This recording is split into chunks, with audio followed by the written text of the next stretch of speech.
Argo.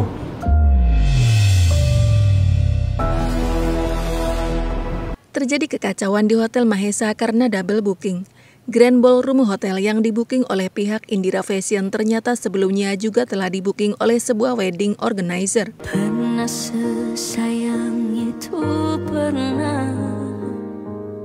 Mereka sama-sama tidak mau mengalah karena acara tidak lama lagi akan digelar. Asisten Argo bingung harus berbuat apa karena hal ini memang kesalahan dari pihak hotel. Pernah secinta. Tak lama kemudian Argo datang. Sebagai CEO dari Hotel Mahesa, Argo akan memberikan sebuah solusi untuk permasalahan ini. Itu pernah. Salma terkejut dengan kedatangan Argo. Dia tidak menyangka Argo kini menjadi seorang CEO. Argo?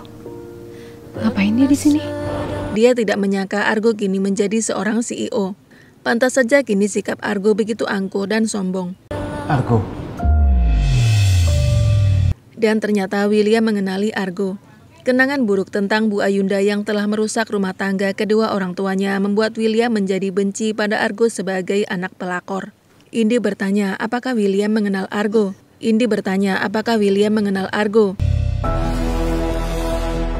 Gak disangka ya. William mengatakan bahwa dia kenal tetapi bukan tentang hal yang baik.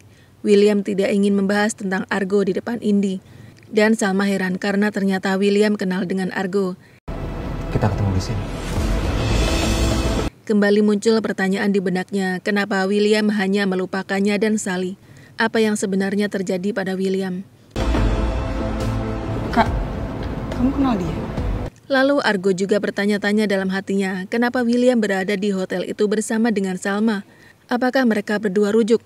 Argo tidak peduli. Dia sudah bersumpah untuk move on dan tidak mau lagi ikut campur urusan orang lain yang melibatkan sebuah perasaan. Dia akan mencari wanita lain yang bisa mengisi kekosongan di hatinya. Kenalin. Dan Argo akhirnya berhasil menyelesaikan permasalahan double booking di hotelnya. Kedua belah pihak sangat puas dengan solusi yang diberikan oleh Argo. Setelah itu Argo pergi berlalu begitu saja dari hadapan William dan Salma. Mereka berdua berpikir betapa angkuh dan sombongnya Argo saat ini. Padahal William ingat betul kalau dulu Argo hanyalah seorang chef. William heran kenapa sekarang Argo bisa menjadi seorang CEO di sebuah perusahaan besar.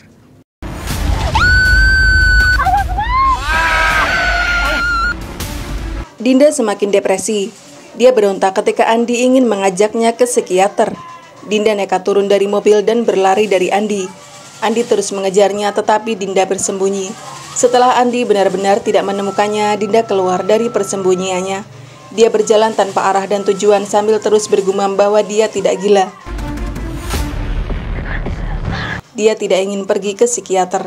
Tanpa disadarinya, sebuah mobil hampir menabraknya. Di saat yang tepat, Jerry datang menyelamatkan Dinda. Mereka berdua berpelukan dan saling menatap. Dinda ingat tentang Jerry, seorang arsitek yang dulu pernah bekerja merenovasi kafe kubu milik Salma. Jerry juga teringat pada Dinda. Jerry sangat sedih melihat kondisi Dinda. Dia tidak pernah menyangka kondisi Dinda akan separah ini. Dia bertanya kenapa bisa berada di jalanan dan seperti ketakutan. Dinda mengatakan kalau dia tidak mau dibawa ke psikiater oleh Andi karena dia bukan orang gila.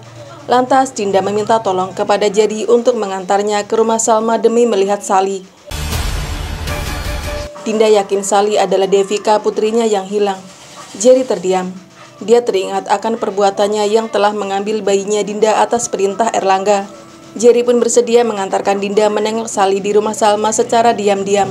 Tetapi Jerry meminta Dinda untuk tidak membawa atau menculik Sally. Mereka hanya akan melihat Sally secara diam-diam dari balik tirai jendela kamar Salma.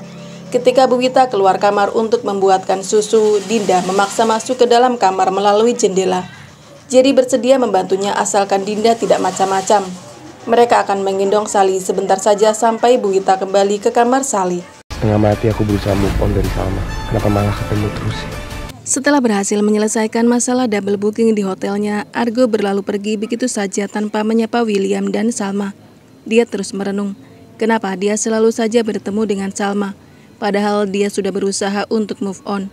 Beberapa hari ini Argo malah terus-menerus bertemu dengan Salma.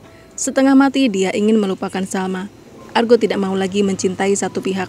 Cintanya pada Salma yang bertepuk sebelah tangan membuatnya benar-benar kecewa. Dia sudah lelah menjadi orang yang penyabar dan ramah karena baginya itu tidak berguna lagi. Pengorbanannya tak pernah dihargai.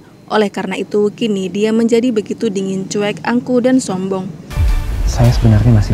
Rupanya siang harinya Argo ada meeting dengan papinya Indi. Setelah selesai meeting, papinya Indi akan menjodohkan Argo dengan Indi. Mereka merencanakan sebuah pertemuan untuk membuat Indi bisa mengenal Argo lebih dekat lagi. Sama omongan Ibu Salma di saat pertama kali kita ketemu. Lalu kemudian di ballroom hotel, Indi berpamitan sebentar dari William untuk menerima telepon dari papinya. Di saat itulah William mencoba mendekati Salma dan bertanya padanya apakah sebelumnya mereka memang saling kenal. Salma teringat kembali ucapan Pak Erwin kalau saat ini hidup William terlihat jauh lebih baik tanpa adanya Salma. Apa memang kita pernah kenal sebelumnya? Pak Erwin berpesan kepada Salma agar Salma menjauhi William demi kesembuhan William secara keseluruhan. Untuk itu, kini Salma mengaku kepada William bahwa mereka tidak saling kenal sebelumnya. Salma hanya salah orang saja. William kembali bertanya, lalu kenapa Salma memanggilnya Mas Will ketika mereka pertama kali bertemu? Salma berdalih orang yang dikenalnya bernama Wildan dan dia terbiasa memanggilnya Mas Will.